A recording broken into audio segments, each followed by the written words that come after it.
गिरहों तथा भू आदि लोकों की स्थिति, श्री विष्णु शक्ति का प्रभाव तथा शिशुमार चक्र का वर्णन।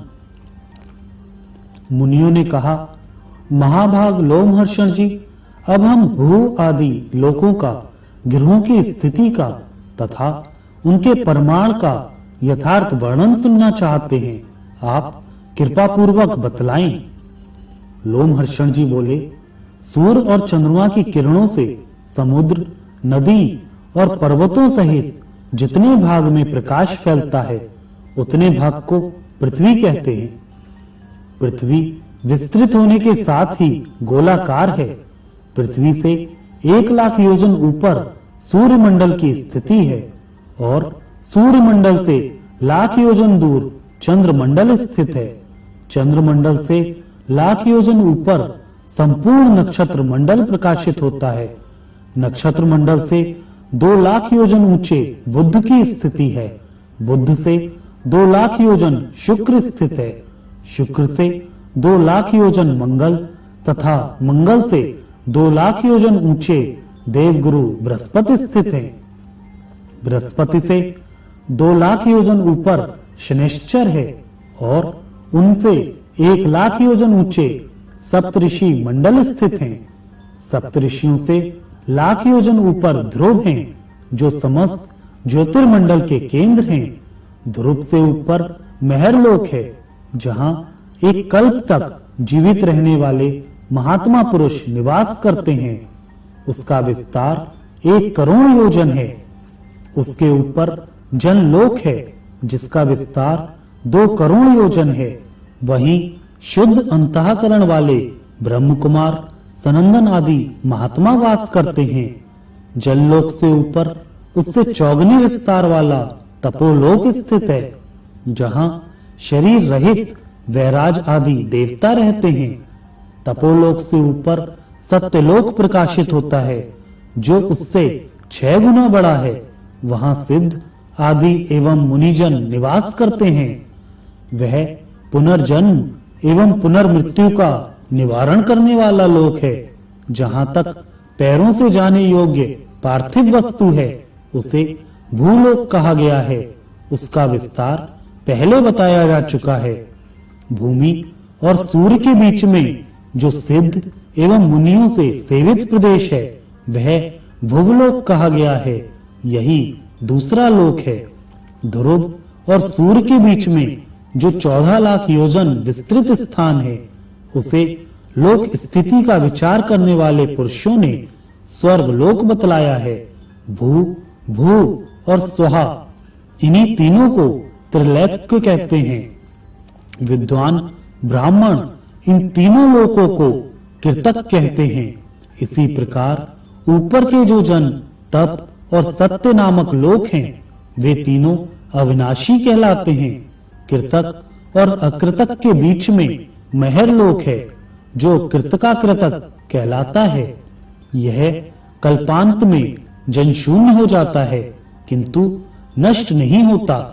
ब्राह्मणों, इस प्रकार ये 7 महालोक बतलाए गए हैं। पाताल भी 7 ही हैं। यही समूचे ब्रह्मांड का विस्तार है। यह ब्रह्मांड ऊपर, नीचे तथा किनारे की ओर से अंडकटहा द्वारा घिरा हुआ है। ठीक उसी तरह जैसे कैथ का बीज सब ओर छिलके से ढका रहता है। उसके बाद समूचे अंडकटहा से 10 गुने विस्तार वाले जल के आवरण द्वारा यह ब्रह्मांड आवृत है। इसी प्रकार जल का आवरण भी बाहर की ओर से अग्निमय आवरण द्वारा घिरा हुआ है। अग्नि वायु से, वायु आकाश से और आकाश महातत्व से आवृत है। इस प्रकार ये 7 आवरण उत्तरोत्तर 10 गुने बड़े हैं। महातत्व को आवृत करके प्रधान प्रकृति स्थित है। प्रधान अनंत है, उसका अंत नहीं है और ना उसके माप की कोई संख्या ही है। वह अनंत एवं असंख्यात बताया गया है। वही संपूर्ण जगत का उपादान है। उसे ही परा प्रकृति कहा गया है। उसके भीतर ऐसे ऐसे कोटि कोटि ब्रह्मांड स्थित हैं, जैसे लकड़ी में आग और तिल में तेल व्याप्त रहता है, उसी प्रकार प्रधान अर्थात प्रकृति में चेतन पुरुष व्याप्त है। ये प्रकृति और पुरुष एक दूसरे के आश्रित हो भगवान विष्णु की शक्ति से टिके हुए हैं। श्री विष्णु की शक्ति ही प्रकृति और पुरुष के पृथक एवं संयुक्त होने के कारण है। विप्रवरों, वही सृष्टि के समय प्रकृति में क्षोभ का कारण होती है। जैसे वायु जल के कणों में रहने वाली शीतलता को धारण करती है, उसी प्रकार भगवान विष्णु की शक्ति प्रकृति पुरुष रूप संपूर्ण जगत को धारण करती है। जैसे प्रथम बीज से मूल, तने और शाखा आदि सहित विशाल वृक्ष उत्पन्न होता है, फिर उस वृक्ष से अन्यान्य बीज प्रकट होते हैं और उन बीजों से भी पहले ही जैसे वृक्ष उत्पन्न होते रहते हैं, उसी प्रकार पहले अव्याकृत प्रकृति से महातत्व आदि उत्पन्न होते हैं, फिर उनसे देवता आदि प्रकट होते हैं, देवताओं से उनके पुत्र और उन पुत्रों के भी पुत्र होते रहते हैं। जैसे एक वृक्ष से दूसरा वृक्ष उत्पन्न होने पर पहले वृक्ष की कोई हानि नहीं होती, उसी प्रकार नूतन भूतों की सृष्टि से भूतों का ह्रास नहीं होता। जैसे समीपवर्ती होने मात्र से आकाश और काल आदि भी वृक्ष के कारण हैं, उसी प्रकार भगवान श्री हरि स्वयं विकृत न होते हुए ही संपूर्ण विश्व के कारण होते हैं। जैसे धान के बीज में जड़, नाल, पत्ते, अंकुर, कांड, कोप, फूल, दूध, चावल, भूसी और कण सभी रहते हैं तथा अंकुरित होने के योग्य कारण सामग्री पाकर प्रकट हो जाते हैं, उसी प्रकार भिन्न भिन्न कर्मों में देव आदि सभी शरीर स्थित रहते हैं तथा कारणभूत श्री विष्णु शक्ति का सहारा पाकर प्रकट हो जाते हैं। वे भगवान विष्णु पर ब्रह्म हैं, उन्हीं से ये संपूर्ण जगत उत्पन्न हुआ है। वे ही जगत स्वरूप हैं तथा उन्हीं में इस जगत का लय होगा। वे पर ब्रह्म और परम धाम स्वरूप हैं। सत और असत भी वे ही हैं, वे ही परम पद हैं। यह संपूर्ण चराचर जगत उनसे भिन्न नहीं है। वे ही अव्याकृत मूल प्रकृति और व्याकृत जगत स्वरूप हैं। यह सब कुछ उन्हीं में लय होता और उन्हीं के आधार पर स्थित रहता है। वे ही क्रियाओं के कर्ता हैं, उन्हीं का यज्ञों द्वारा यजन किया जाता है। यज्ञ और उसके फल भी वे ही हैं। युग आदि सब कुछ उन्हीं से प्रवृत्त होता है। उन श्री हरि से भिन्न कुछ भी नहीं है।